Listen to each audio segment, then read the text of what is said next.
ఆయన రాకముందు స్వర్ణయుగం ఉండేది. ఆయన వచ్చాక ఆయన ఇప్పుడు దిగిపోయాక రాతి యుగం అని మీకు అనిపించాయి? ఏమండి, ఈ చుట్టుపక్కల ప్రాంతాల్లో మీకు గుర్తులేదు.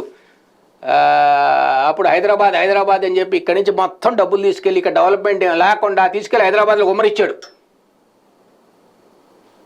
ఇది ఆ రోజుల్లోనే నాన్నగారు ఫైట్ కాంగ్రెస్ ఉన్నప్పుడు నువ్వు డబ్బులన్నీ అక్కడ పెడుతున్నావు, ఇక్కడ ఈ ప్రాంతంలో చేయాలి కదా. నా బాగా గుర్తు. ఈ ప్రాంతంలో నువ్వు చేయవు, హైదరాబాద్ అంటావు, ఫ్లైఓవర్లు అంటావు, అదంటావు ఇదంటావు అని గోలగోలు చేసినా కూడా చేసాడు ఆయన. చేసేసి ఈరోజు ఏంటి మనకు లేకుండా పోయింది. అదే విజన్ అంటున్నారు కదా. ఏంది విజను? బ్రిడ్జిలు కట్టం విజనా? హైదరాబాద్ ఎన్ని వేశారండి? Nedurumalli Janardhan Reddy hi tech city towers వేశాడు. ఆయన శంకుస్థాపన మీరు చూడండి. నేనే కట్టాను టవర్స్ అని సెల్ఫ్ డబ్బా కొట్టుకుంటే సరిపోద్దా?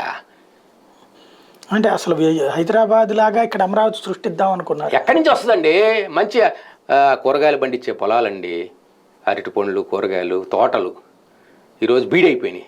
మీరు ఒక్కసారి అటు ఆ ప్రాంతం వెళ్తే చూస్తే ఎంత బాధేస్తుందంటే పనిచేసే వాళ్ళకి కూలీలకు కానీ ఆధారం లేదు. అక్కడి నుంచి వలసలు వెళ్ళిపోయారు.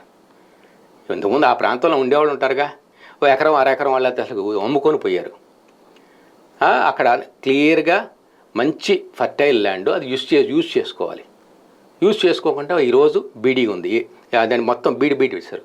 ఏ కారణమైన కావచ్చు, చంద్రబాబు నాయుడు ఈ ఒకళ్ళ మీద ఒకళ్ళు చెప్పుకోవడం కానీ ఇట్